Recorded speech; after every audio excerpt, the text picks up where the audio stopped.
ഡൽഹിയിൽ നടക്കുന്ന ജന്തർ മന്ദറിലെ വാഞ്ചു നിരാഹാരം 21ാം ദിവസത്തിലേക്ക് കടന്നപ്പോൾ അദ്ദേഹത്തെ അറസ്റ്റ് ചെയ്ത് ഹോസ്പിറ്റലിലേക്ക് മാറ്റി.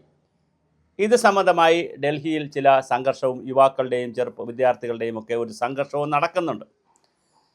അതിനെ സംബന്ധിച്ച് അഭിജിത്ത് ദീപ്കയുടെ കോക്രോച്ച് ജനതാ പാർട്ടി എന്ന അമേരിക്കയിൽ ഇരുന്നു കൊണ്ട് ഇൻസ്റ്റഗ്രാം വഴി ഓപ്പറേറ്റ് ചെയ്ത ഒരു പാർട്ടിയുടെ പേരിലാണ് ഇതെല്ലാം നടക്കുന്നത്. ധർമ്മേന്ദ്ര പ്രധാൻ രാജിവെക്കണം എന്നുള്ളതാണ് ഡിമാൻഡ്. പക്ഷേ ധർമ്മേന്ദ്ര പ്രധാൻ രാജിവെക്കണം എന്ന് പറഞ്ഞ വിഷയങ്ങൾ ആൾമോസ്റ്റ് പരിഹരിക്കപ്പെട്ട് കഴിഞ്ഞു. അതിൻ്റെ ഒരു റിലവൻസ് കഴിഞ്ഞു. കാരണം നീറ്റ് എക്സാമും വളരെ ഭംഗിയായി നടന്നു. അപ്പം നീറ്റ് എക്സാം ഒരുപക്ഷെ കുഴഞ്ഞിരുന്നെങ്കിൽ ഇതിൻ്റെ സമരത്തിൻ്റെ രൂപം മാറുമായിരുന്നു. അഭിജിത്ത് ദീപ്കെ വീട്ടുതടങ്കലിലാണ് എന്ന വാർത്തയും വരുന്നു. അപ്പോൾ ഒരാൾ വീട്ടുതടങ്കലിലാണ്, മറ്റേ വാഞ്ചുവിനെ ഇന്ന് അറസ്റ്റ് ചെയ്തിട്ടുണ്ട്. സ്വാഭാവികമായും സത്യാഗ്രഹം ചെയ്യുന്നവരെ അവരുടെ ആരോഗ്യനില വഷളായാൽ പൊതുസമൂഹം ഉൾപ്പെടെ ഇടപെടുകയും അവരെ ആശുപത്രിയിലേക്ക് കൊണ്ടുപോവുകയൊക്കെ ചെയ്യും. അത് എൻ്റെ ഒരു പ്രോസസ്സിൻ്റെ ഭാഗമായി ചെയ്യുന്നതാണ്. പക്ഷേ ആ വിഷയങ്ങൾ BJPക്ക് തലവേദന ഉണ്ടാക്കുന്നുണ്ട്. പാർലമെൻറ്റിൻ്റെ ശീതകാല സമ്മേളനത്തിന് മുമ്പേ ഇതിനൊരു പരിഹാരമുണ്ടാവും എന്നാണ് എല്ലാവരും വിചാരിക്കുന്നത്. ധർമ്മേന്ദ്ര പ്രധാൻ്റെ തല ഉരുളാനുള്ള എല്ലാ സാധ്യതയും കാണുന്നു. അദ്ദേഹത്തെ മാത്രം മാറ്റി ഒരു രക്തസാക്ഷി പരിവേഷം കൊടുക്കണ്ട എന്ന് വിചാരിച്ചിട്ടാണ് സമ്പൂർണമായ അഴിച്ചുപണിയിൽ നിർമ്മല സീതാരാമന് മറ്റൊരു വകുപ്പ് കൊടുക്കുന്നു, പീയൂഷ് ഗോയലിന് ധനകാര്യ വകുപ്പ് കൊടുക്കാം, ജോർജ് കുര്യൻ്റെ മന്ത്രിസ്ഥാനം പീരീഡ് കഴിഞ്ഞു, അതിന് പകരം പുതിയ മന്ത്രി എടുക്കണം. കേരളത്തിൽ നിന്ന് കെ സുരേന്ദ്രനെയോ, കടകംപള്ളി സുരേന്ദ്രൻ CPM ആണ്, കെ സുരേന്ദ്രനെയോ ശോഭാ സുരേന്ദ്രനെയോ അല്ലെങ്കിൽ അനൂപ് ആൻ്റണിയെയോ അനിൽ ആൻ്റണിയെയോ സദാനന്ദ മാസ്റ്ററെയോ അങ്ങനെ ആരെങ്കിലും കേരളത്തിൽ നിന്ന് മന്ത്രിയാക്കണം. കേരളത്തിൽ നിന്ന് BJPയുടെ ദേശീയ തലത്തിലേക്ക് ആളുകളെ കൊണ്ടുപോകണം. അങ്ങനെ വലിയ അഴിച്ചുപണിയിലാണ്. ഈ അഴിച്ചുപണിയിൽ ഒരുപക്ഷെ ധർമ്മേന്ദ്ര പ്രധാനിൻ്റെ വിദ്യാഭ്യാസ വകുപ്പിൻ്റെ സ്ഥാനവും മാറാനുള്ള എല്ലാ സാധ്യതയുമാണ് കാണുന്നത്. അപ്പോൾ ഒരു വശത്ത് മന്ത്രി തന്നെ മാറാനുള്ള സാധ്യത കാണുന്നു, മറുവശത്ത് സമരം അതിൻ്റെ കൊടുമ്പിരി കൊള്ളുന്നു. പക്ഷേ അണ്ണാ ഹസാരെയും അരവിന്ദ് കെജ്രിവാളും ഒക്കെ നടത്തുന്ന പോലുള്ളൊരു ജനപിന്തുണ ഈ സമരത്തിനുണ്ടോ എന്നതും ഒരു വശത്തുണ്ട്.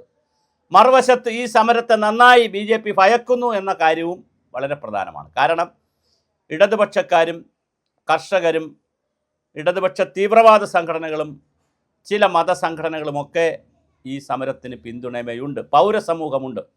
ഇന്നലെ സുപ്രീം കോടതിയിലെ വക്കീലന്മാരുടെ സംഘടന ഐക്യദാർഢ്യം പ്രഖ്യാപിച്ചിരുന്നു വാഞ്ചുവിന്. അപ്പോൾ അങ്ങനെ പൊതുസമൂഹത്തിലെ ഒരുപാട് ആളുകൾ ഇതൊരു സാമൂഹ്യ വിഷയത്തിൽ ഇടപെടുന്നവരുടെ ജീവൻ രക്ഷിക്കണമെന്ന് പറഞ്ഞ് ഇടപെടുന്നു. സാംസ്കാരിക നായകർ അഭിപ്രായം പറയുന്നു. അങ്ങനെ ഒരു വശത്ത് അത് നടക്കുന്നു. മറുവശത്ത് രാജ്യമാകെ ഇതൊരു കലാപമായിട്ടോ അല്ലെങ്കിൽ പോരാട്ടമായിട്ടോ വളരുന്നുമില്ല. വളരണമെന്നല്ല ഞാൻ പറഞ്ഞു, അങ്ങനെ വരുന്നില്ല.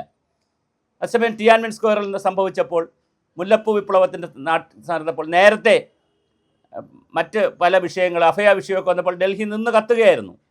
കത്തുകയെന്ന് പറഞ്ഞാൽ തീ കൊണ്ട് കത്തുകയല്ല, ജനങ്ങളുടെ മനസ്സിൽ വലിയ കത്തലുണ്ടായിരുന്നു. അതിൻ്റെ കൂടി ഫലമാണ് അരവിന്ദ് കെജ്രിവാളിൻ്റെ ഭരണമാറ്റം, അദ്ദേഹം വന്നത്, മുഖ്യമന്ത്രിയായത്. അപ്പോൾ വലിയ തോതിലുള്ള ഒരു പ്രതിഷേധം അഭിജിത്ത് ദീപ്കയുടെയും കോക്രോച്ച് ജനതാ പാർട്ടിയും വാഞ്ചുവുമൊക്കെ ഉയർത്തിക്കൊണ്ട് വന്നു എന്നുള്ളത് വളരെ പ്രധാനം തന്നെയാണ്. അത് പ്രധാനപ്പെട്ട കാര്യം. കാരണം നാഷണൽ മീഡിയകൾ, ഇൻ്റർനാഷണൽ മീഡിയകൾ എല്ലാം ഈ വാർത്ത ചെയ്യുന്നുണ്ട്. അപ്പോൾ അതിനൊരു പ്രാധാന്യം വന്നിട്ടുണ്ട്.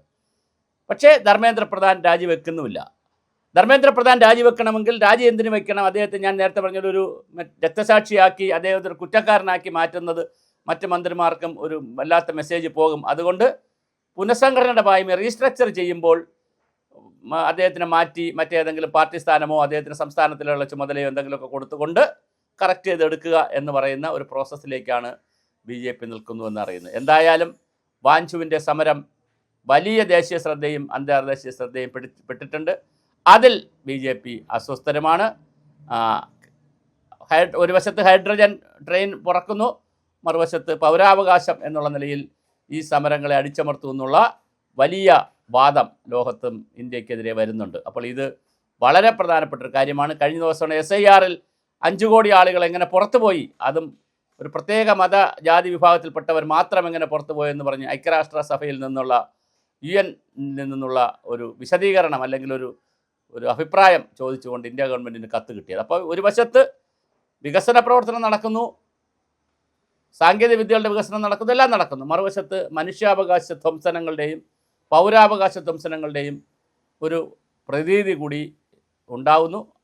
അതിനനുഗുണമായ ചില പ്രവർത്തനങ്ങൾ രാജ്യത്ത് നടക്കുന്നുമുണ്ട്. അപ്പോൾ അതിൽ സർക്കാരും പ്രതിരോധത്തിലാണ്, BJPയും പ്രതിരോധത്തിലാണ്. എന്തായാലും വേണ്ടത്ര മുന്നൊരുക്കങ്ങളില്ലാതെ പരീക്ഷകൾ നടത്തിയത് വലിയ പ്രതിസന്ധിയായിട്ടുണ്ട്. ഇനി എങ്ങനെയാണ് ഇതൊക്കെ പരിഹരിക്കുക എന്ന് നമുക്ക് അറിയില്ല. എന്തായാലും പാർലമെൻറ്റിൻ്റെ ശീതകാല സമ്മേളനത്തിൽ നിരവധി ബില്ലുകൾ വരുന്നുണ്ട്. അപ്പോൾ ഇതൊക്കെ പരിഹരിക്കുമായിരിക്കും.